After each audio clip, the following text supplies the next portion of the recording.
مرحبا بكم في قناتكم باتوداي. إليكم أبرز العناوين. بلاغ عاجل من وزارة العدل.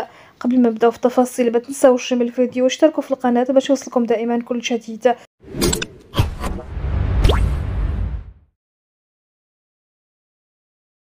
بمناسبة الاحتفال بذكرى المولد النبوي الشريف لهذه السنة، أصدر الملك محمد السادس عفوه على مجموعة من الأشخاص، منهم المعتقلين ومنهم الموجودين في حالة سراح المحكوم عليهم من طرف مختلف محاكم المملكة، وعددهم 638 شخصا.